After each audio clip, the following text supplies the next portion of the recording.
Hey y'all, this is Culture Soup, where tech, culture, and business collide. It's a podcast that spoons up everything hot from social media. I'm your host, L. Michelle Smith, and each episode we bring you some of the most notable and not yet notable thought leaders in tech, business, and culture.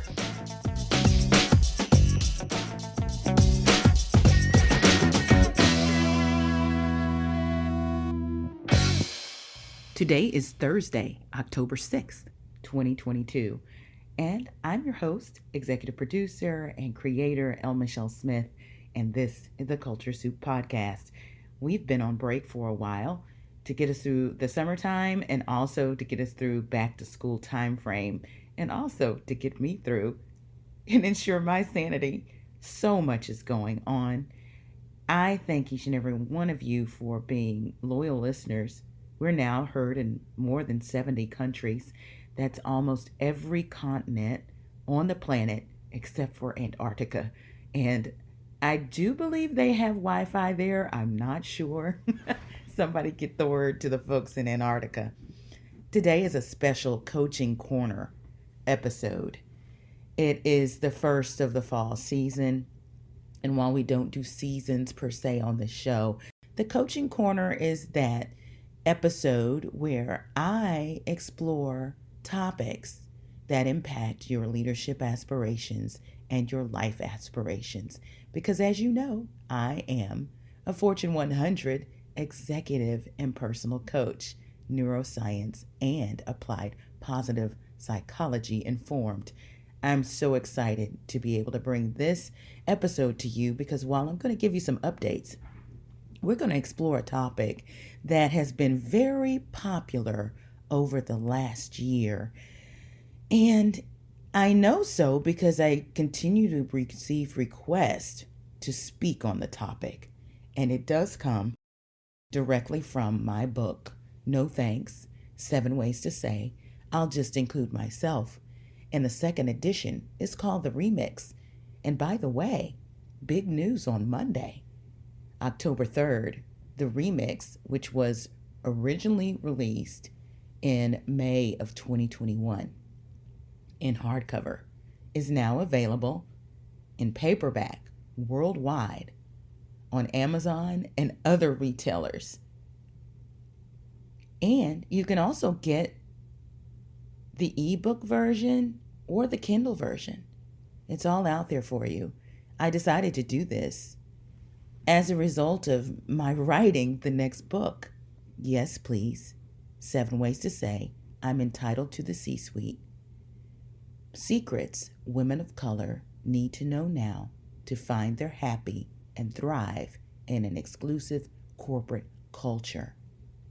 You see, it helps to read those last 2 bonus chapters in the remix to tee up what is going to happen. And yes, please. Those final 2 chapters also foreshadow my daughter's children's book, which was released in August of 2021, No Thanks for Girls, 7 Ways to Say I'm Beautiful, Strong, and Enough. So if you haven't gotten the second edition of No Thanks, now's the time, because Yes Please is due out in early 2023.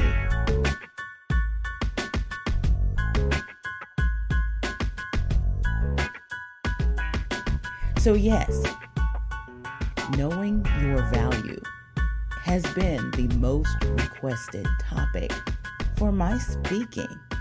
And I've spoken to several Fortune 500 organizations, employee teams, employee resource groups, nonprofit organizations, universities, other students, because this topic is applicable across any industry, any discipline, at any age. In fact, I wish that I'd heard my message when I was 18, 22, because it would have helped me earlier than when I discovered it when I was 46. You know, I spent the day with the Denise Graves Foundation in Washington, D.C., just last week as they launched their Shared Voices program. And I'm going to have Denise on soon to talk about the program. But it's a consortium and conservatory of about 13 different institutions bringing together HBCUs and the finest of the classical musical institutions in the nation, including Juilliard School, the Peabody Institute at Johns Hopkins, and other fine classical institutions with the likes of Howard University, Morehouse, Spelman, Fisk, Morgan State, Bowie State. Oh, I could name others, but altogether 13. And we launched this on the campus of Howard University last week. I am very humbled to be a member of the advisory board for the Denise Graves Foundation, and I was honored to speak in the breakout session. That's right, I spoke to young artists about knowing their value and how important so many of them are able to stand in their power on the platform and on stage. But it's in between those stage appearances and sometimes even in auditions or facing rejection that these young artists needed this message now more than ever. And it appears that even senior leaders, executive leaders, C-suite leaders, even the faculty and knowledgeable adults that were a part of the Denise Graves Shared Voices launch, from the Met to the White House to the Smithsonian and everyone in between who was represented there, needed to hear it as well. I think the warmest and fuzziest response I received was from Denise Graves' mother herself, who said that she learned a lot, even at her age, to embrace her own value. There's something transformative about this message, and we're going to dig into it, but I want to give you some more information about what's going on. We just talked about the release of the paperback version of No Thanks, the remix.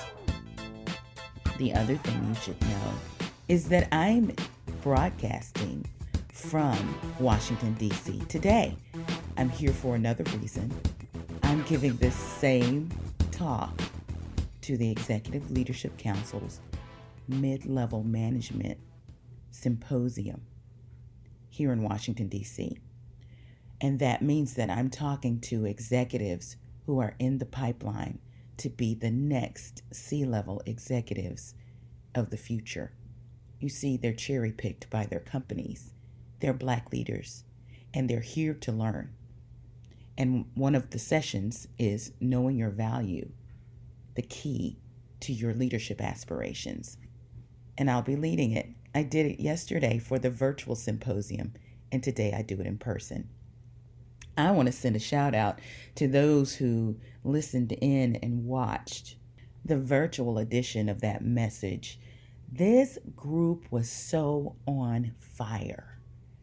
Not only did my phone nearly blow up to smithereens after the session because of all the direct messages, all of the Facebook and Instagram and LinkedIn messages and comments and engagement and likes and email messages and leads that came through for coaching requests. And I was inundated, and it was the best feeling because it was then that I had the proof that what I said was meaningful and impactful. Thank you to each and every one of you from all the companies from across the U.S. and beyond who took the time to circle back and let me know how the message touched you. I also want to thank you because I had an ask at the end of that session, and that was to help me with a survey question. And I particularly wanted to hear from Black women executives.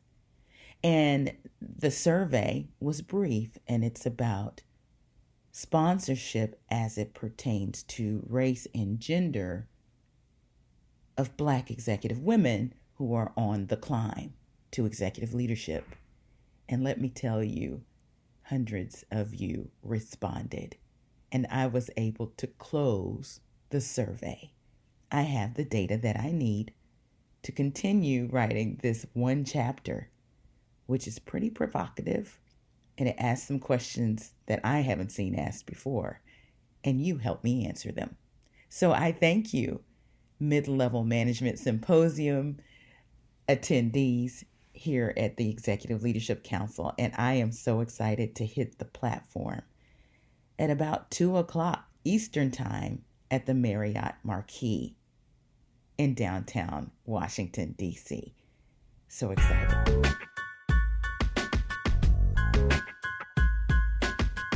So we're here today, and I'm giving you the Coaching Corner. When will we start again? We will come out of sabbatical for video podcast on the anniversary of the show. And you may remember, and you might just scroll down and see that the first episode happened on October 28th, 4 years ago. So we're still going to stick to the Thursday time frame, but it will be the same week as that anniversary. And I'm planning something very special with a special guest. You'll have to stay tuned for that. Now, let's get down to business. Knowing your value. Why is this message so important and resonating with anyone who hears it? It's because it's core to knowing what your purpose is. And that goes beyond what you do as a leader in business, or the arts, or the sciences, or engineering, or tech, or anything that you do. This is about understanding how your identity and your knowledge of self is intertwined with your value. The fact is that you have to know who you are to understand your value. How do you do that? That's the nut that most don't crack. You know, I'm a woman of faith, and I've heard minister after minister tell us and write books about how it's important to know your purpose. But I've yet to see someone unfurl how that actually happens. And while most people know that it's important, they just don't know the first steps to take. And this is my shout out to the coaching community, because that's the only industry I know that takes the opportunity to break this process down. My process is unique, and it also borrows from a mentor coach of mine, applied positive psychology, and my experience as a leader and as someone who experienced her origin story at the age of 46. When I was speaking to those young artists, I gave them 3 numbers to remember because they were significant in my life and also in my search for my value. They were 12, 22, and 46. I'll get back to those numbers in a second, but you'll probably surmise that knowing your value requires reflection, and it requires that you dig deep into your own story. Most of us don't take the time to do this work. Many of us don't know that this work is meaningful to knowing and being able to articulate our value. You see, there are keys to our future in our past. And until you understand that your identity goes beyond your name, surname, your family, even your job title and who you work for, those things on your resume or your vitae, you will not know your true identity Your identity, again, is inextricably intertwined with your value. So it begs the question, do you know who you are? Wow. In leadership, I love to bottom line this with the idea of this question: what one problem do you solve? Which is very difficult to answer unless you've done the work that I've explained. So, one of the tools that I use was provided to me at an Executive Leadership Council Leadership Week by a woman who I now consider to be a mentor coach, Trudy Bourgeois. She's been on this show. She's quoted throughout my books.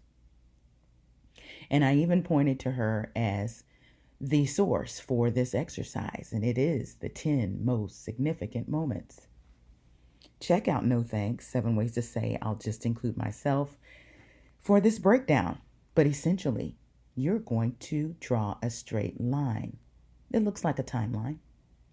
And you're going to go back and think about the things and happenings in your life, in work, in personal, that were most significant. Now, it can't just be some fact. And significant moments are either very, very, very, very positive or very negative. As you draw that line, go back as far as you can think for the most significant moment, the first one. They're going to be 10. And plot a dot above the line if it's positive, high above the line if it's very positive, low beneath the line if it's negative or challenging. Now, these are significant moments, so that means that there's not going to be a dot on the line because it wouldn't be significant. And you're going to plot those dots with a line connecting them, and you'll see ebbs and tides like bell curves above the line and below the line. And sometimes you're going to see that you have plateaus and you have valleys. That's important. Tell yourself the stories of these significant moments and where those curves ebb and tide. I want you to take note of the lesson that you learned between the good times and the bad. Jot those down. What you'll find is that there are leadership lessons that you can use moving forward to tell your story. Unique lessons to you. Now, when you go through this exercise, I also want you to think back on the trends in the stories that you tell. As I looked at the trends, I discovered a love and attraction for technology. I also discovered that I was a student of culture from a young age, and I became pretty active in it around my college years, and that would never stop. I also found that I had a penchant for business and entrepreneurship and creating processes and ecosystems for business. This is how I developed my leadership platform and my value proposition, which is a marketing term, but it applies here because it speaks to your value. And intertwined in my value proposition are those 3 areas. There are usually 3 areas. There may be more, but I encourage you to find the top 3. Now let's stop for a minute and let's talk about why it's important for you to not only know your value, but to be able to articulate it. You see, if you don't know that, others will speak value into your life or not. they will deem you valuable and how valuable for you. And what's the problem with that? Not everyone gets it right. Now, I was talking to the leaders on yesterday about how there are certain people in our formative years and even throughout our leadership journey that get it right. And typically they pour that right back into you during times when you may not know your value yourself. And that's good. But know that everyone shouldn't have that ability, although just about anyone assigns value to people subconsciously just when they meet them. And they make these decisions about you and then they act accordingly. You want to arm yourself with the ability to articulate your value and set the bar and set the tone so that everyone understands how you should be treated. That's so important. I don't know how to explain to you how important that is. If you can articulate your value, you can impact your way forward, period. If others are imposing their ideas of your value on you and you're just following what they say, you will find yourself wafting through life and through work and through business. And you don't want to be off your path. So let me tell you a bit about values with an S. In applied positive psychology, we learn that values are our primary motivators, intrinsic motivators. Those are the things that come from deep inside that keep us pushing, and we don't get tired no matter what the challenge because they're so important to us. It's very different from extrinsic motivations, which come from outside of us, and sometimes they can give us a nice swift kick in the behind to get moving, but they're not as sustainable. I'll give you a great example. My other mentor coach, Valerie Burton, whose institute I went through to get certified for coaching, often tells the story that sometimes she procrastinates. And one way that she gets herself motivated and moving is to make a commitment publicly. And that extrinsic motivation keeps her committed to getting things done. So she talks about how when she started the CAP Institute, she had been thinking about it and planning it and thinking and planning and thinking and planning, but never really launching. And she finally decided, if I announce it and make it public and put a date to it, I'll probably get this done because I don't want to fail in front of people. So that was her extrinsic motivation, and it can work. It does work for some people. But the most sustainable motivation, but keep you going over time, is intrinsic because it is deeply rooted in your values. You can find your values a few ways. One is an exercise that I do with my clients that ask about your passion points. What are the things that are so important to you? And I ask them this question. If you were on your deathbed and your family surrounding you, your friends surrounding you, everybody important is around you, they've given you your last request. This is a peaceful going out. And the chaplain or minister is standing there about to read your last rites. And just before you close your eyes to go see the Maker, you open them and you say, but before I go, I have this to say about that topic. Now, a passion is something that evokes emotion in you. It makes you happy. It makes you very sad. It makes you very angry. And it's something you want to impact. What are those passions in your life? those passions are closely related, if not to your values. The VIA Character Strengths Assessment given by the University of Penn, that is one of the assessments I give to my clients as we jumpstart our relationship, is character strengths. And we have found that many of those results reflect client values as well. So if you want to try that, it's free. Go to AuthenticHappiness.com, take this assessment. It takes about 25 minutes. Take it by yourself. Don't ask for anybody's input and see where you go. Once you find those values, once you find those strengths, once you identify your passions, this will be your North Star.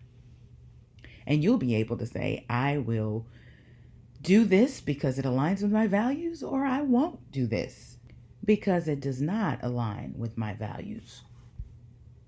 You know, one of the digital tools that I share with my clients talks about hidden treasures. And those hidden treasures that they refer to are your values. Your values are tied to your identity, which is tied to your value. Now, there are two types of value when it comes to you.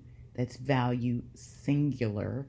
Your value is either intrinsic or extrinsic. There are those two words again.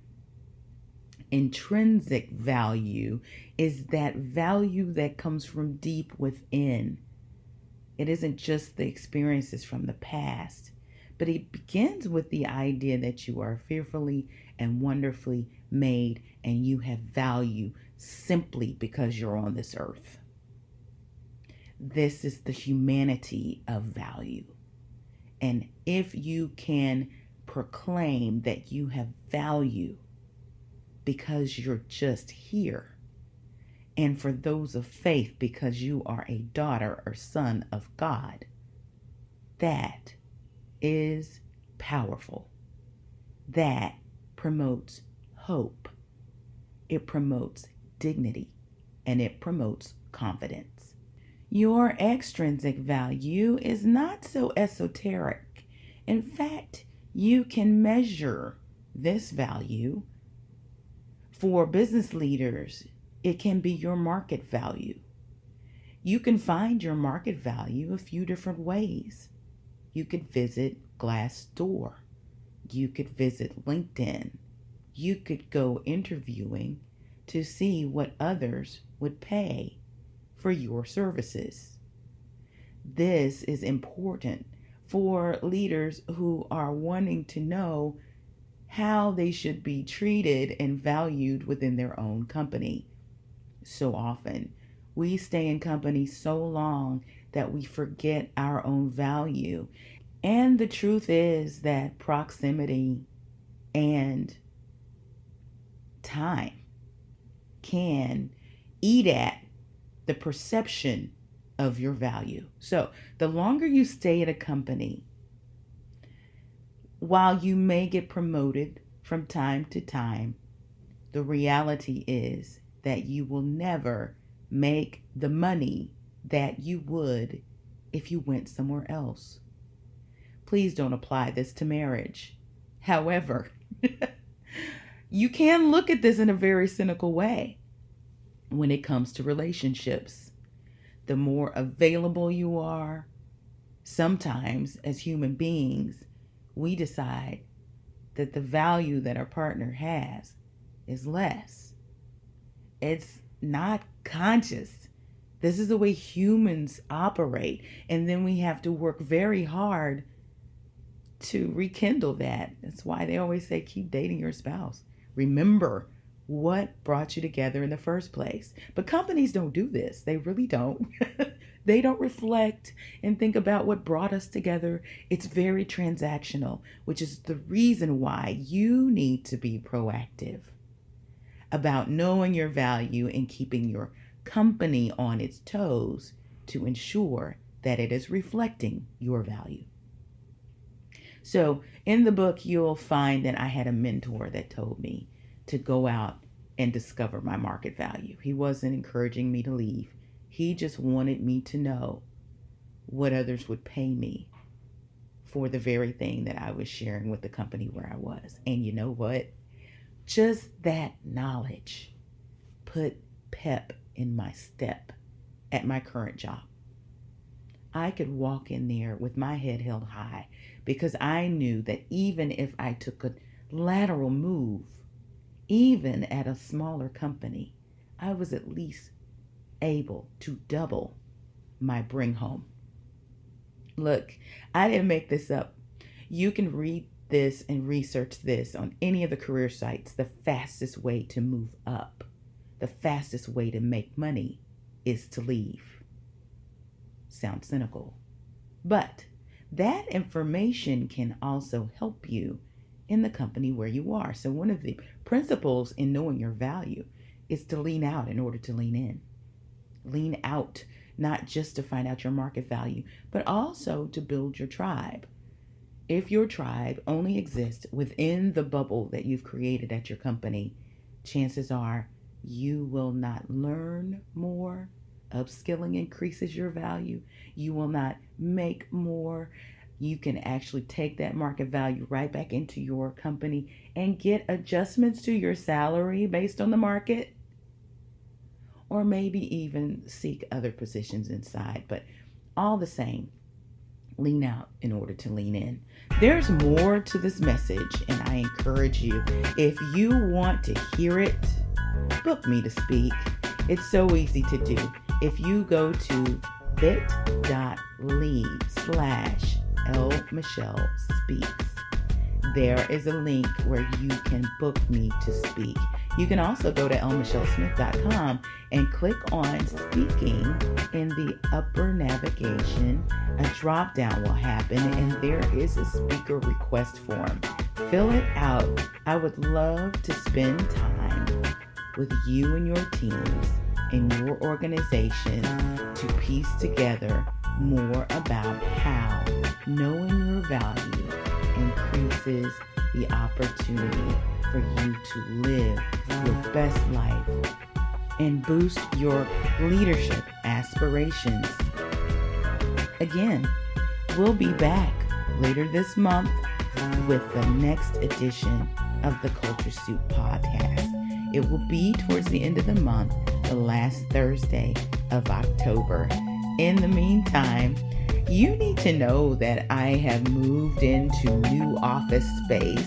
I have a tiny studio inside the office space, but there's also a couch, comfy pillows, a hassock, journals, toys, books.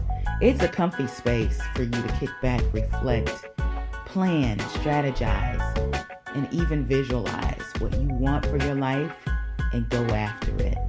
If you're in the Dallas-Fort Worth area or you happen to be in town, book time with me.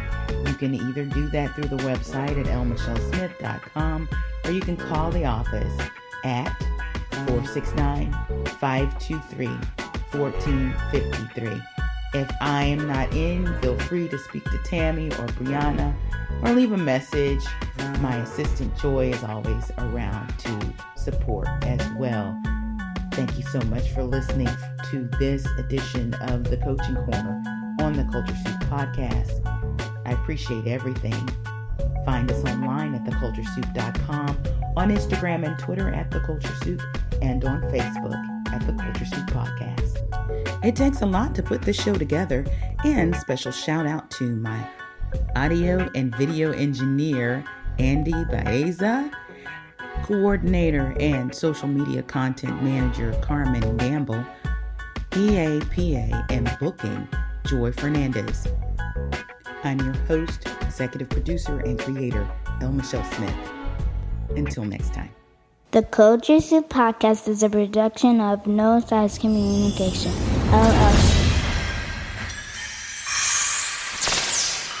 The Culture Soup Podcast is a registered trademark of No Silos Communications, LLC.